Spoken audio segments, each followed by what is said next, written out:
en Apocalipsis capítulo 2 el mensaje a la iglesia de Pérgamo. Y hoy vamos a aprender algo muy interesante que estaba yo también revisando cuando estudiaba este pasaje. En los mensajes a las iglesias hay diferentes interpretaciones de ellos. Algunos piensan que se refiere a 7 edades o 7 eras de la iglesia, pero a veces es un poco difícil de esta interpretación ajustarla a la cronología de la iglesia realmente. Más bien se menciona que cada iglesia local, como lo es hoy en día en su realidad, tiene virtudes, pero también tiene fallas, y que es necesario que nosotros identifiquemos en qué estamos fallando para poder mejorar delante del Señor. Ese es el centro del mensaje. Capítulo 2, verso 12, dice: escribe al ángel de la iglesia en Pérgamo. Pérgamo era la ciudad capital de la región de Asia del Imperio Romano, así que era una capital importante, una ciudad muy cosmopolita, como todas las ciudades grecorromanas de esa época. Pues tenía su teatro, tenía su lugar donde hacían deportes, pero tenía muchos templos porque los griegos y los romanos eran politeístas, creían en muchos dioses, pero empezó a formarse también el culto al emperador romano. Así que había un templo donde se adoraba ¿a quién? Al emperador, a un hombre. Y uno diría, bueno, estos sí iban más allá de la idolatría. No solamente tenían muchos dioses, sino que aún adoraban a hombres que eran hombres como si fueran ¿qué? Dioses. Bueno, no está tan lejano esa realidad, que ahorita no es lo que quiero que vayamos viendo. Esa realidad de Roma, del Imperio Romano, sigue estando vigente hasta el día de hoy. ¿Por qué? Recuerden la visión de Daniel, que veía aquella imagen, ¿verdad? Que tenía cabeza de esto, tenía el pecho de esto, ¿verdad? En la interpretación hablaba de los diferentes reinos, imperios, ¿verdad? Hablaba del imperio de Alejandro Magno y terminaba con el imperio romano. Y uno diría, bueno, pero si el imperio romano ya se terminó hace muchos años, muchos siglos. Pero ese imperio, esa Roma, ese sistema de gobierno es el que sigue actualmente vigente. Usted en esa ciudad ve lo que ve en estas ciudades, ¿verdad? Estaba el lugar donde se legislaba, el aparato de gobierno, estaban muchos templos. Hoy usted ve en una ciudad, pues hay muchas capillas, hay muchos vírgenes y santos, ¿no? Ve su estadio, aquí en São Paulo está el de béisbol de los Cardenales y otro de fútbol que hicieron nuevo. Todo ese sistema de organización, tanto social, político y religioso, es lo que está vigente hoy en día. Y les comentaba de la adoración al César, al emperador romano. Saben que hay una iglesia en Argentina, que adoran a Diego Armando Maradona. Dicen que es un dios, es el dios del fútbol. Y uno diría, parece ridículo, pero hay una iglesia. Y le adoran. Dice: escriba a la iglesia en Pérgamo: el que tiene la espada aguda de 2 filos, dice esto. Esta identificación de Jesús con la espada, dice, es una espada aguda de 2 filos. Las espadas de 2 filos eran las armas en ese momento, pues era la última tecnología, la tecnología de punta para la guerra. Una espada de un solo filo servía para el soldado, pero tenía que dosificar el tiempo porque levantaba la espada y daba el golpe, ¿verdad? Pero una espada de 2 filos cortaba tanto de un lado como de el otro. Además, una espada o un cuchillo que tiene doble filo para penetrar en un lugar es mucho más cortante. Entonces dice, yo tengo la espada de 2 filos. ¿A qué se refiere Jesús con esa espada? Se está refiriendo a su palabra. Pero la palabra de Dios dice que es una espada de 2 filos, que penetra hasta lo más profundo y discierne los pensamientos y las intenciones. Pero esa espada, la espada de la palabra de Dios, va ligada con algo muy importante, que es el Espíritu Santo, que es quien revela la palabra, quien le da cohesión, quien le da poder. ¿Ven? Hay muchas religiones que hablan de la Biblia, pero no todas ellas están en la verdad. ¿Cómo podría uno explicarlo? Decir, bueno, si todos leen o estudian aparentemente la Biblia, ¿cómo no todos saben o conocen la verdad? Porque la palabra de Dios se discierne espiritualmente. Ok, entonces, en Pérgamo había muchos templos a muchos dioses. Era una ciudad sumergida en la idolatría, pero había algo en especial, había un centro de curación dirigido a Asclepio, o en Roma se le puso Esculapio. Ahora, fíjense cómo los romanos eran muy condescendientes en el asunto de la religión. Al pueblo que sometían, ellos no les imponían religión, sino los dejaban que ellos practicaran su ¿qué? Su religión, la religión que ellos quisieran. Incluso los romanos tenían una fascinación por ese tipo de religiones orientales y tomaban de esas religiones y los asimilaban a sus propias creencias. Por eso, por ejemplo, Zeus en Grecia se convirtió en Marte en Roma, ¿no? Y los dioses y las diosas griegas solo cambiaron de nombre y seguían adorándose bajo el imperio romano. Quiero que pongamos mucha atención en este asunto, porque lo que vamos a tocar el tema nos va a abrir los ojos en este respecto. Esa asimilación tanto de las culturas como de las religiones, que hoy se conoce como la palabra de sincretismo, que toman las creencias de otros y las asimilan, las modifican o les dan su toque personal y son las que ellos elaboran. Por eso les digo que Roma sigue vigente. La iglesia romana, que es la iglesia católica, apostólica y ¿qué? Romana. ¿Por qué ese énfasis en el asunto de Roma?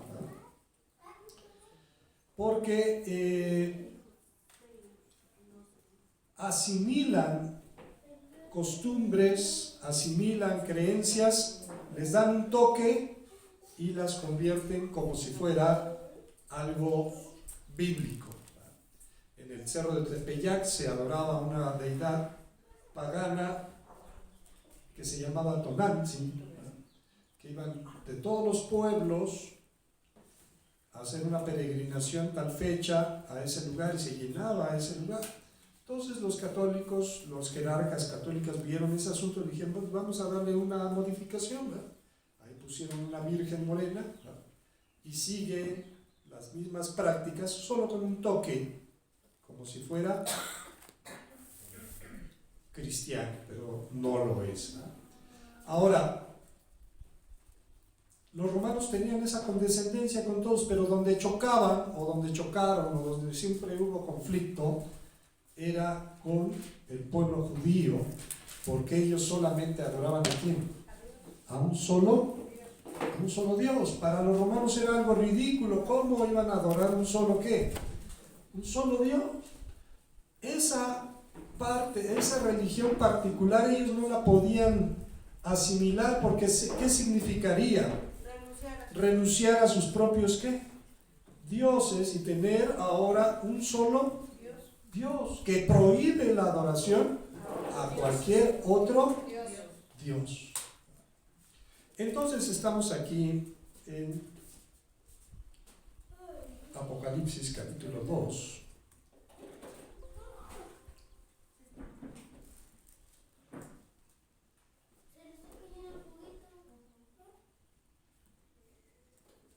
Estamos viendo este mensaje especial a la iglesia de Pérgamo y le dice, yo conozco tus obras. A todas las iglesias Jesús dice, mira, yo conozco ¿qué?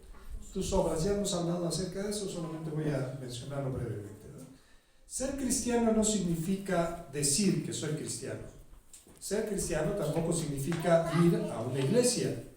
Ser cristiano no significa creer que lo somos. Ser cristiano se manifiesta ¿en qué? En nuestras obras. Dice la palabra, por sus obras los conoceréis. Entonces, si tú obras como seguidor de Cristo, que eso es lo que significa ser cristiano, verdaderamente estás dando testimonio. Un testimonio, eres un testigo fiel. Eso es muy importante porque lo vamos a ver adelante, ¿no? Ser testigo ¿cómo? Fiel. Yo conozco tus obras. ¿Y dónde moras? Donde está el trono de Satanás. Es algo interesante ver que no solamente es único en este mensaje a las iglesias, sino incluso es único en toda la Biblia, esa mención del trono de ¿quién? Del trono de Satanás. Tú moras donde está el trono de Satanás. Ahora, ustedes, pues, cuando pensamos en un trono, pensamos en una silla o en un sillón grande, con su respaldo, con sus patas, ¿eh?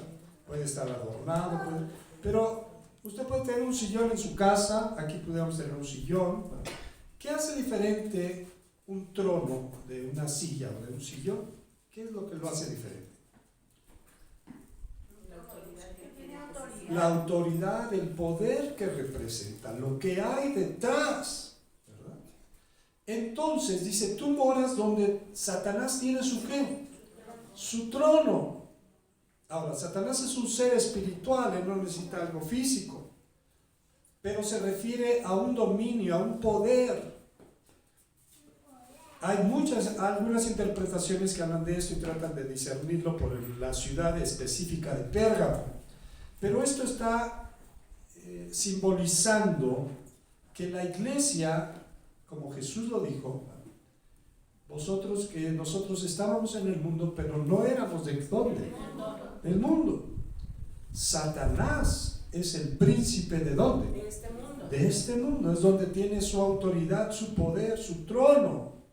Ahí, por ejemplo, o sea, eso que tú dices es un don del Espíritu Santo, ese discernimiento de la gente que obra conforme al Espíritu, ¿no? Porque muchas veces, aunque lo lean, lo digan, es la importancia de discernir en el Espíritu. Además, dice bien la Escritura. Jesús dice, yo los envío como ovejas, ¿qué? ¿En medio de quién? De lobos. Los estoy enviando como ovejas en medio de lobos. O sea, la iglesia tiene que despertar y entender que a nuestro alrededor se mueve un dominio de las tinieblas, donde Satanás tiene su ¿qué? Su trono. Pero dice aquí, pero retienes mi nombre y no has negado mi fe, ni aun en los días en que Antipas, mi testigo fiel, fue muerto entre vosotros. Y vuelve a hacer un énfasis, dice, donde mora Satanás. Y este asunto a veces uno piensa que tienen una idea distorsionada de la realidad. Ya les decía yo que si pensáramos, ¿dónde mora Satanás? Muchos dicen, pues en el infierno. Piensan que ahí mora, que ahí tiene su reino, que ahí tiene su trono. Pues no, el infierno está creado ¿para qué? Para castigo de Satanás y de sus ángeles. Ahorita en el infierno no hay quién, no hay nadie. ¿Dónde mora Satanás? La palabra del Señor dice que Él fue expulsado del cielo, no se halló lugar en el cielo para Él, y fue arrojado. ¿A dónde fue arrojado? Aquí en la tierra. Dice que Él habita en las regiones celestes, en el aire. Cuando el Job dice que hubo una reunión con Dios, los hijos de Dios se reunieron con Dios, y entre ellos llegó ¿quién? Satanás. Hemos hablado de esto, pero solamente quiero tocar algunos temas. Esa idea que distorsionada que Satanás mismo se ha tratado de crear para que la gente piense cómo es Satanás. Ese asunto de que Satanás le tiene miedo a Dios, que si hay un crucifijo Satanás no se acerca, que si echan agua bendita. Pues si Satanás se presentó delante de ¿quién? De Dios. Y tenían una plática, tuvieron una conversación. Dios le preguntó, ¿de dónde vienes? De andar y de rodear ¿qué? La tierra. ¿Qué anda haciendo Satanás por todos lados? Ahora, Satanás, aunque su idea, su pensamiento era ser como ¿quién? Como Dios, pero no puede ser como Dios porque es un ser inferior.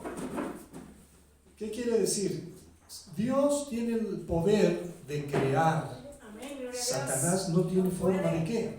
De crear. Así que solamente puede imitar lo que Dios hace. Aquí es donde quiero que también pongamos mucha atención. Satanás también no tiene el mismo poder de Dios de estar en todo lugar, en todo momento.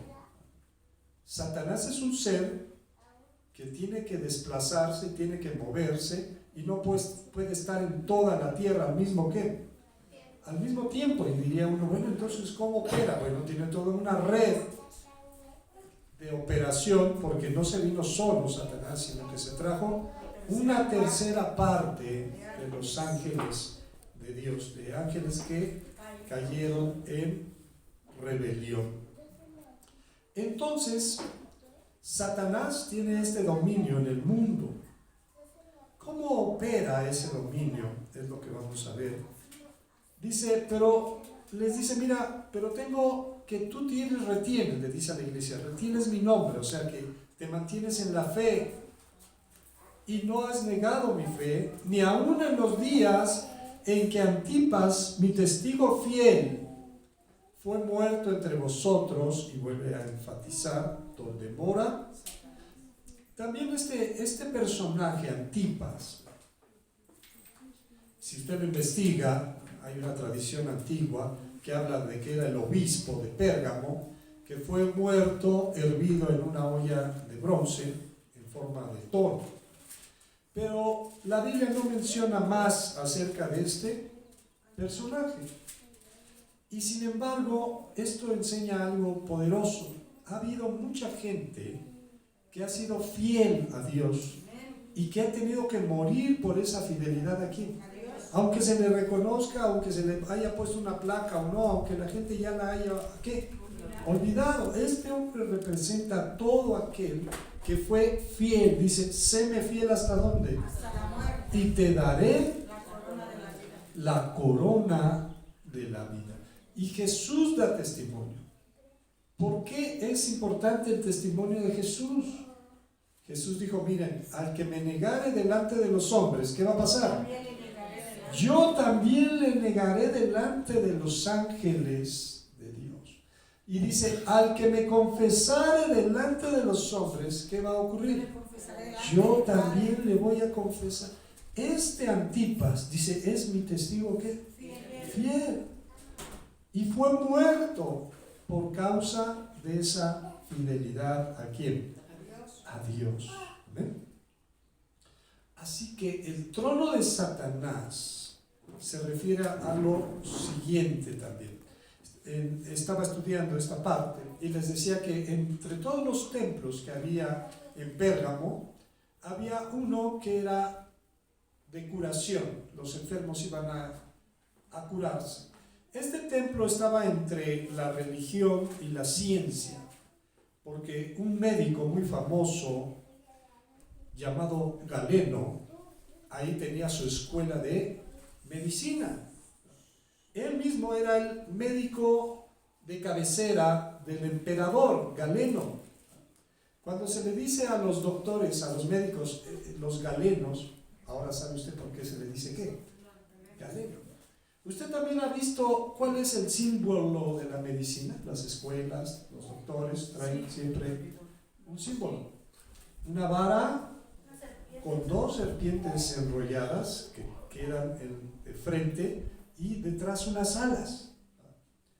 Esto me resulta un poco chocante porque estudiando esto y yo meditando en aquello, también me lleva a la memoria el asunto de Moisés, que levantó una serpiente de bronce en una vara para traer sanidad ¿a quién?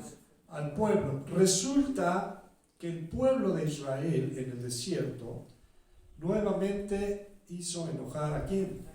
A Dios. Empezaron a murmurar, empezaron a quejarse, no les parecía bien nada, siempre hay un problema, un detalle, una situación, ¿verdad? Y el pueblo siempre se queja. Nosotros nos quejamos mucho a veces, ¿verdad? Señor, si soy tu hijo, ¿por qué me va así? Si yo soy tu hijo, ¿por qué me enfermo? ¿Por qué se enferman mis hijos? Si yo soy, como si porque fuéramos sus hijos no iba a pasarnos nada. Bueno, entonces el pueblo se quejó y Dios envió serpientes venenosas.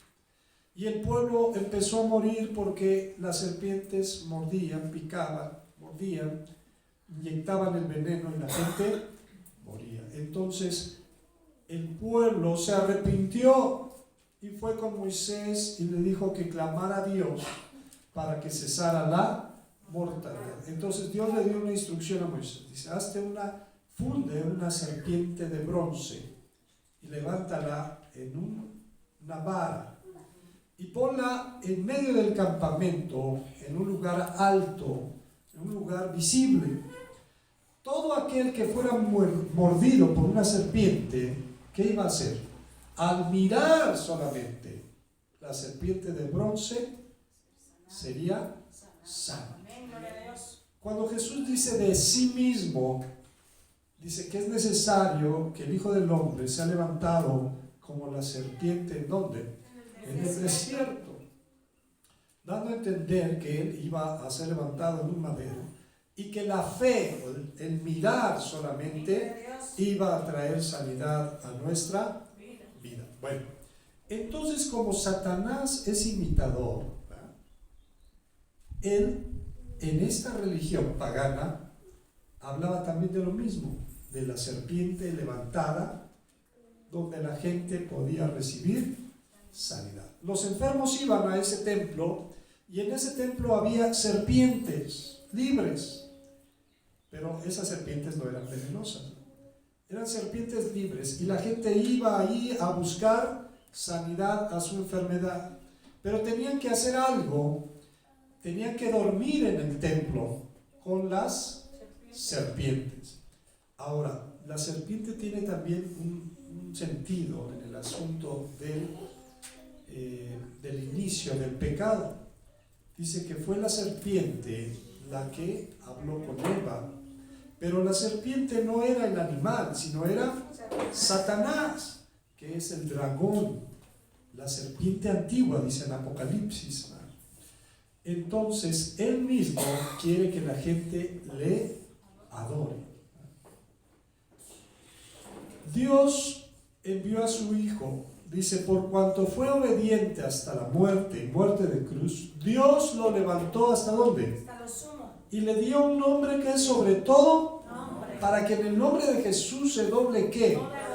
Pero Satanás no quiere que la gente adore a Jesús. Satanás quiere que lo adore ¿a quién? A él. Y él imita lo que Dios hizo. Así que en ese templo estaba esa imagen de la serpiente levantada también en un madero, donde la gente dormía, y cuando tenía sueños, en la mañana los sacerdotes de esa religión interpretaban su sueño para decirle cómo era lo que tenía que hacer para quedar sano. Entonces, quiero que nos quede claro este asunto. Miren, por eso hay muchas religiones. Y por eso esas religiones, aunque aparentan hablar de Dios, realmente detrás de ellas está ¿quién? Satanás obrando. Usted puede ver, por ejemplo, a la Iglesia de Jesucristo de los Santos de los Últimos Días, comúnmente conocida como los mormones, porque aparte de la Biblia tienen otro libro que se llama el libro de Mormón, y ellos muy felizmente andan diciendo, anuncian, que es otro evangelio de Jesucristo que se apareció en América. Y en ese libro del Mormón aparecen ciudades, nombres de personajes, nombres de batallas, nombres de lugares. Dice que aquí en América había elefantes, había jirafas, había y pues realmente aquí en América solamente en épocas ya muy anteriores llegó a haber quizás camellos, mamuts, ¿verdad? Caballos, pero no caballos como los conocemos ahora, el caballo que era un poco más pequeño. Bueno, el chiste es de que esa fábula que ellos llaman el libro del Mormón, que ninguna de esas ciudades se ha encontrado, que no se habla científicamente de ningún lugar, de ningún pueblo, de ningún personaje, y no como lo dice la Biblia, que todas las cosas que dice la Biblia se han encontrado. Voy a poner un ejemplo, ¿eh? Siempre ha habido escépticos. Escéptico es el que no quiere creer. Cuando se hablaba de que Sansón en un templo filisteo fue puesto en medio de los pilares que detenían toda la estructura, y que Sansón clamó a Dios diciéndole: Señor, una sola vez más devuélveme mi fuerza para vengarme de los ¿qué? De los filisteos. Dice que puso todo su peso y su fuerza en los pilares, los cuales cayeron, y cayó todo el ¿qué? Templo lleno de filisteos, que murieron más de 3,000 filisteos. Bueno, los escépticos se burlaban, decían: no, eso es mentira, los filisteos no tenían ese tipo de templos, no había templos con pilares y etcétera. Siempre hay alguien que critica. A usted y a mí nos dicen luego: pero la Biblia la escribieron los hombres escribieron la Biblia. Pues sí, pero los hombres fueron inspirados ¿por quién? Por Dios. Porque Dios usa gente como usted y como yo. Dios usa gente falible para su obra infalible, para que la gloria sea ¿para quién? Para Él. Amén. Entonces los arqueólogos descubren templos de los filisteos que tenían 2 pilares, y que un hombre podía con sus brazos extendidos tocar esos 2 pilares. Entonces, una y otra vez se ha comprobado, pero bueno, ya nos distorsionamos un poquito. Entonces estoy hablando de los mormones. Cuando van, sus misioneros se llaman elders. Antes eran solamente hombres, ahorita ya se están abriendo a la modernidad, también pueden ser mujeres, es algo nuevo para ellos.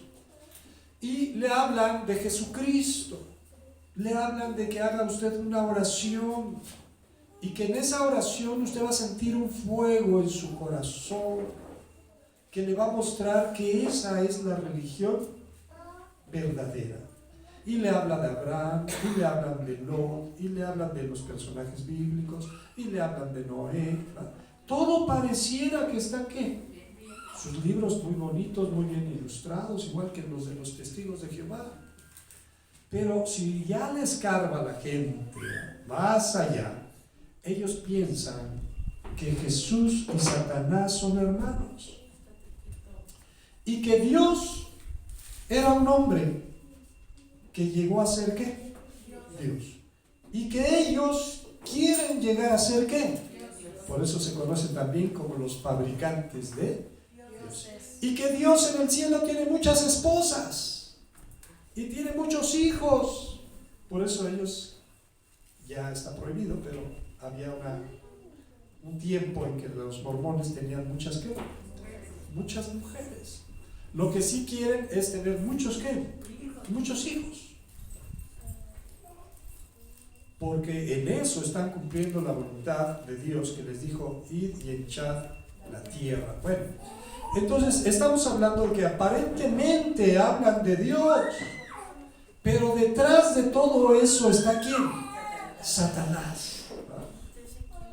Detrás de todo eso está Satanás, influyéndolos, haciéndolos igualitos a él, deseando ser un día como ¿quién? Como Dios. Si habláramos de los testigos de Jehová, están igual. Todo eso está influido ¿por quién? Por Satanás.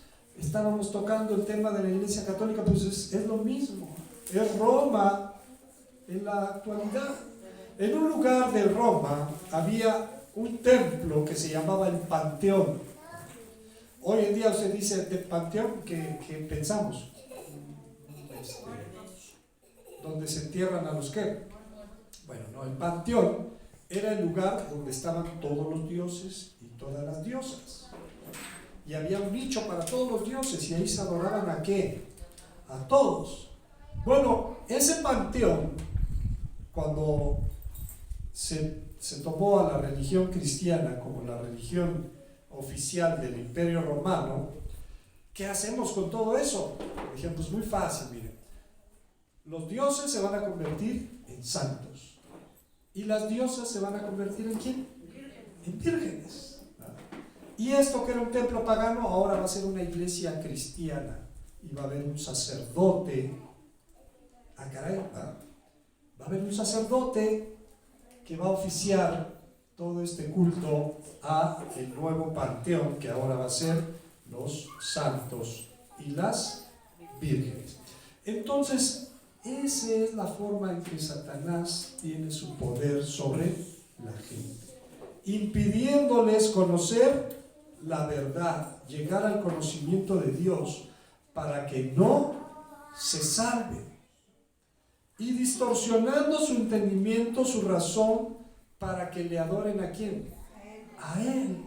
Hoy en día hay iglesias satánicas ya en muchos lugares, no solo en Estados Unidos, y adoran abiertamente ¿a quién? A Satanás. Satanás está feliz, porque eso es lo que quiere que la gente haga.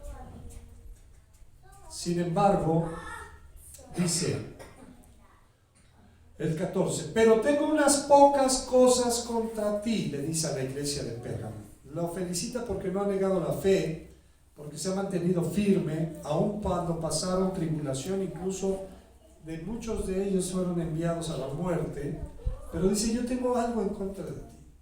Y en todos los mensajes de las iglesias, si hay algo que se repite, es esto: hay algo que tienes que mejorar, hay algo que tienes que dejar, hay algo que tienes que desprenderte. Dice que tienes allí dentro de la iglesia a los que retienen la doctrina de ¿quién?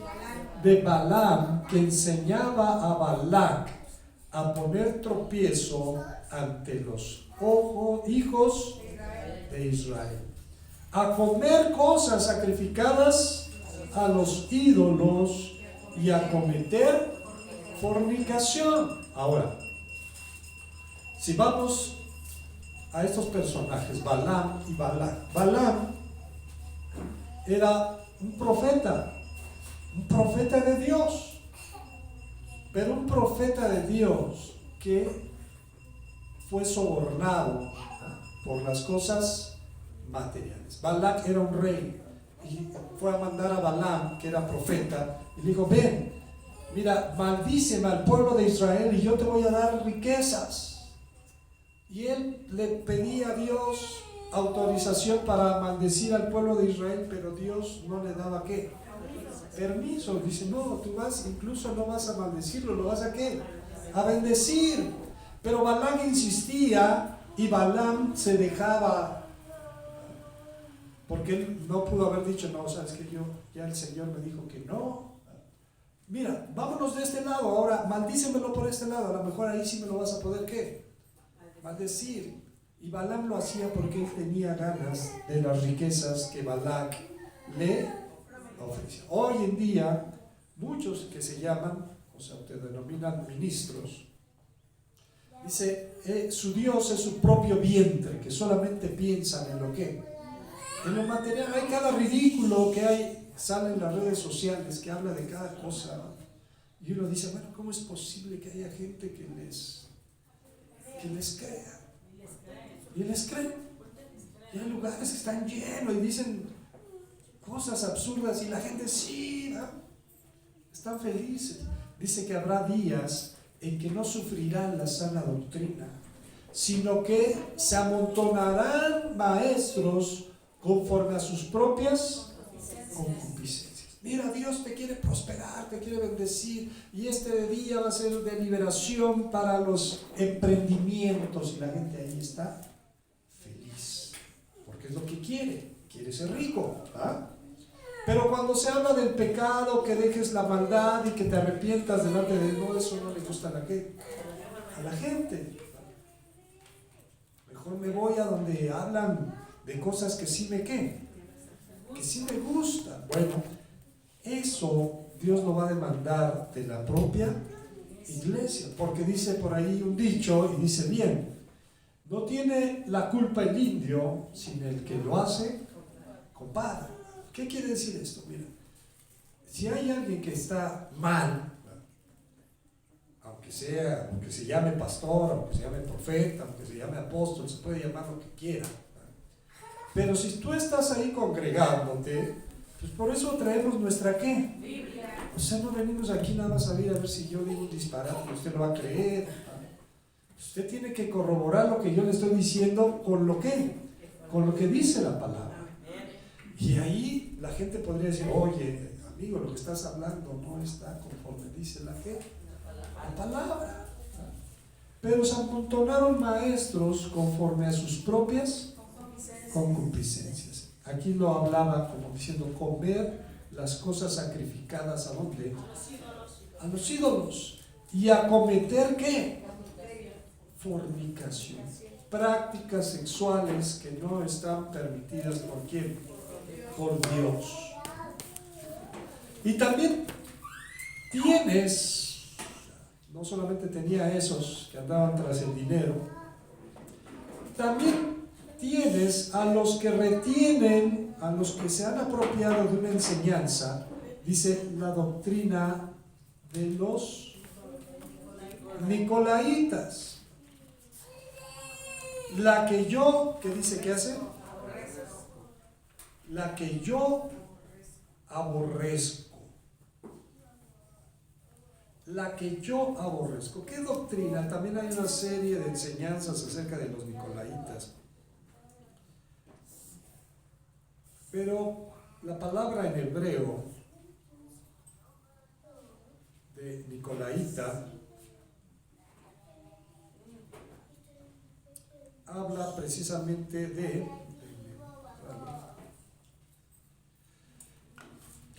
la palabra nicolaita hablaba de precisamente el comer o ir detrás de las cosas que estaban prohibidas ¿por quién? Por Dios. Así que esa doctrina de decir no pasa nada, tú sigue así, tú ahí donde no se les reprende a nadie, donde la gente puede hacer lo que quiera y no hay quien le ponga un alto. Esa enseñanza la aborrece ¿quién? Dios. Dice, son cosas que yo aborrezco. Poco a poco se está abriendo, ahí hay algunas iglesias donde ya abiertamente se dice, no, si tú eres homosexual y vienes con tu pareja, tú aquí vas también a recibir el mismo trato, no hay ningún problema, tú puedes buscar de Dios, Dios también te ama, y pues sí, Dios ama a todos los hombres, a todos los pecadores, pero Dios aborrece el que aquí también podemos recibir a los borrachos, no hay ningún problema, pero Dios no va a querer que se queden así Así si viene alguien que tiene una tendencia homosexual, es bienvenido, no hay ningún problema.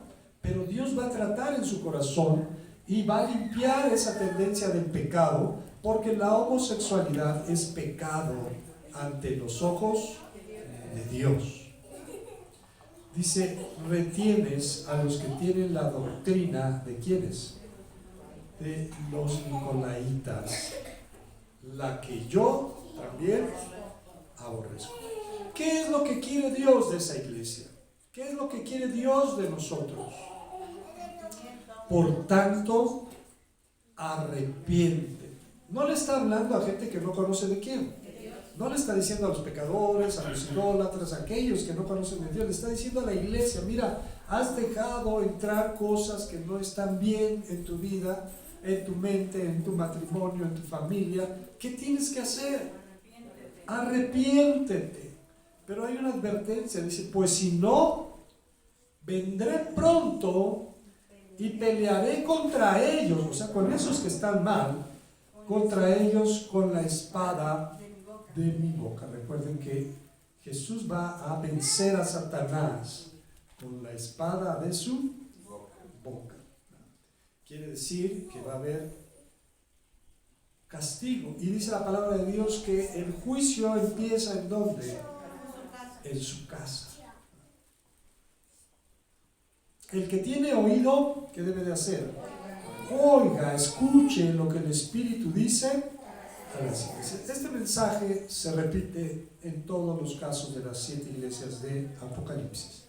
También lo que dice a continuación, al que venciere, hemos dicho ya con mucha énfasis, lo vuelvo a decir, ¿a qué se refiere el vencer? ¿Qué significa vencer? Vencer significa dejar de hacer lo malo y hacer las cosas como Dios quiere. Vencer significa dejar de hacer lo malo.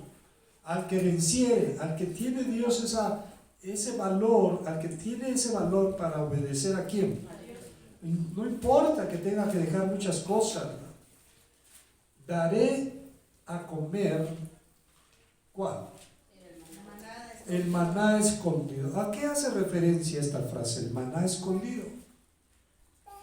El maná Dios lo envió porque el pueblo tenía hambre. Pero el pueblo llevaba a sus ganados en el desierto. Los ganados que sacó de la tierra ¿de qué? De Egipto. Pero si el pueblo se come su ganado, se hubiera quedado sin qué? Sin nada. Además, solamente se utilizaban los animales para el sacrificio delante de ¿quién? De Dios. Así que Dios, por la mañana la gente salía y había como hojuelas, como nieve, haga de cuenta, que caía durante la noche, que era el ¿qué? El maná era como una hojuela de trigo con sabor a miel, dice la escritura. ¿Qué tiene que hacer la gente? Recogerlo. Llevaban su trastecito en un lugar donde no era tierra, donde levantaban el que quedaba hasta arriba. Siempre había ambiciosos, como en todas las cosas, ¿no? Siempre hay alguien que quiere ser más listo que Dios. Dios les decía, solamente recojan lo que se van a ¿qué? A comer. Es como el que va a un buffet. Dice, no, yo me sirvo, aunque no se lo no se lo acabó. Bueno, había avariciosos que salían y llevaban mucho, para mañana, para no salir mañana. O sea, Dios se los daba gratis y aún salir a recogerlo les costaba ¿qué? Trabajo. Pero al día siguiente, que ellos no salían a recoger porque eran más listos, ¿no? Dijeron, no, yo ya recogí para hoy y para... Cuando destapaban su trastecito y al otro día se lo querían comer, ya estaba echado. Tenía que ser solamente el día. Bueno, ese maná terminó de fluir, dejó de caer cuando el pueblo llegó para poseer la tierra prometida. Pero Dios le dijo a Moisés y a Aarón que en un traste guardaran de ese maná y se metiera ¿en dónde? en el arca del pacto. Estaba la vara de Aarón que reverdeció, estaban las tablas de la ley y estaba un recipiente que tenía ¿qué? Maná, y ese maná no se echaba ¿a qué? A perder, como un testimonio de que lo que Jesús enseñó diciendo: yo soy el pan de vida que descendió del cielo. Yo soy el pan de vida. Les daré de comer de ese ¿qué? Maná escondido. Y le daré una piedrecita blanca, y en la piedrecita escrito un nombre nuevo, el cual ninguno conoce sino aquel que lo recibe. Estaba estudiando este asunto de las piedrecitas, porque lo hemos dicho y suena algo bonito, ¿no? Dios me va a dar una piedrecita. Y en la piedrecita blanca les va a venir escrito ¿qué? Un nombre nuevo. Un nombre nuevo que nadie conoce. Bueno, había una práctica en Roma que cuando usted era invitado a una fiesta, le daban la invitación en una piedrecita blanca con su nombre escrito. Lógicamente que al entrar tenía que enseñar su qué, porque si no llevaba la invitación no lo dejaban ¿qué? Entrar. Había otras prácticas que hablaban de esta piedrecita blanca, que era muy importante porque al que se la daba significaba algo especial para él. Por ejemplo, los que vencían en las olimpiadas o en las competencias, y si él representaba a su pueblo, al final se le daba una piedrecilla escrito con lo que ganó y su nombre, y el pueblo a donde él llegaba tenía la obligación de no solamente recibirlo, sino de mantenerlo durante toda su vida. Entonces ahí sí le echaban ganas los competidores, ¿verdad? Imagínense. Entonces aquí dice, esa piedrecita blanca te va a dar acceso ¿a dónde? ¿Al reino de quién? Al reino de Dios. No a una fiesta nada más, no, va a ser a las cenas de las bodas de él. Y vas a tener un nombre nuevo. Ya no te vas a llamar Pancho, ya no te vas a llamar Juancho, ya no te vas a llamar. Va a ser un nombre puesto ¿por quién? Por Dios, porque hay un trato especial de Dios para cada uno de nosotros. Recuerden que a Jacob le dijo: ya tu nombre no va a ser más que Jacob, sino que tu nombre va a ser Israel, porque has peleado contra Dios y los hombres y has vencido. A Abraham le dijo, porque primero se llamaba Abraham, sin el H intermedio y la doble A, que significaba Padre enaltecido. Entonces Dios le dijo: mira, tú ya no te vas a llamar Abraham, te vas a llamar Abraham, que significa Padre de muchedumbre, porque así como hay los granos de la arena a la orilla del mar, así va a ser tu descendencia. Sara no se llamaba Sara, se llamaba Saraí. Y Dios le cambió el qué. Entonces, al que venciere, Dios le va a dar una piedrecita. Y en la piedrecita escrita un nombre nuevo, el cual ninguno conoce sino aquel que lo recibe. ¿Ven? Entonces, hermanos, Satanás tiene un trono. Y él no duerme. A lo mejor usted y yo pensamos como que tenemos que no hay problema. A lo mejor algunos hermanos dijeron hoy: no vamos a ir hoy porque no hay problema, ¿no? Tenemos cosas que hacer, tenemos que ir a arreglar esto, tenemos que ir a arreglar aquello, tenemos que este compromiso, no importa, ¿no? Pero no nos damos cuenta que en el mundo, ¿quién es el que gobierna? Satanás. Y dice que él anda como ¿quién? Como un león rugiente, buscando a quién devorar. ¿Y a quién se va a devorar?